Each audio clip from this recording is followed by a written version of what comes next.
सबसे पहले gift Nifty पर नजर डाल लेते हैं। करीब 80 अंकों की गिरावट के साथ 25,050 के नीचे फिसलता हुआ भारतीय बाजारों के लिए नेगेटिव ओपनिंग के संकेत गिफ्ट निफ्टी से निकलकर आ रहे हैं।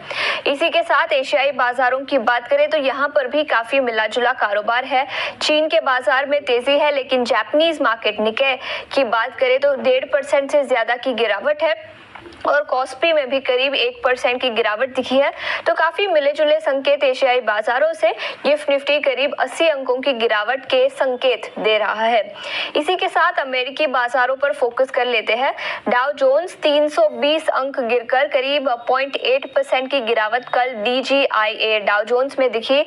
नैस्डैक में 1% से ज्यादा की गिरावट और S&P 500 में भी करीब 1% की गिरावट। तो अक्रॉस द बोर्ड सभी अमेरिकी इंडिसेस कल लाल निशान में बंद होते हुए नजर आए।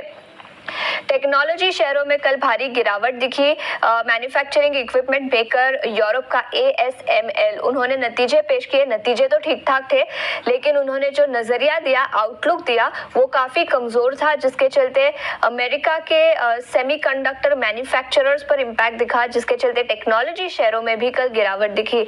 टेक्नोलॉजी सेक्टर सबसे बड़ा सेक्टोरल लूजर था कल के ट्रेडिंग सेशन में और ASML के आउटलुक के चलते कई सारे वहां की कंपनियों पर भी इम्पैक्ट दिखा। एनवीडिया, इसकी बात करें तो 4.5% की गिरावट एनवीडिया पर दिखी।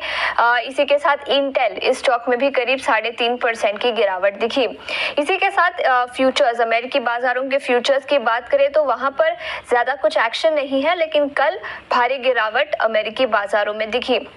याद रखें कल कई सारी बैंकिंग कंपनियों के नतीजे आए। City group, bank of America जो काफी अच्छे थे और नतीजे अब कुछ और आते हुए दिखेंगे अगले हफ्ते। तो अल्फाबेट और टेस्ला जैसी कंपनियों के भी नतीजे हैं, उस पर भी नजर रहेगी।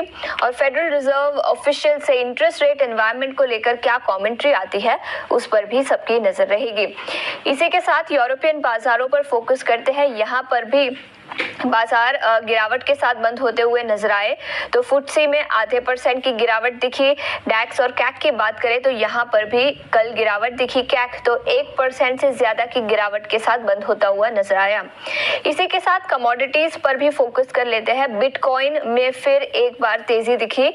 जुलाई से कंपेयर करें तो हाईएस्ट लेवल्स पर बिटकॉइन और कच्चे तेल पर भी फोकस डाल लेते हैं। यहाँ पर कच्चे तेल याद रखें 3.5% की गिरावट सोमवार को दिखी थी।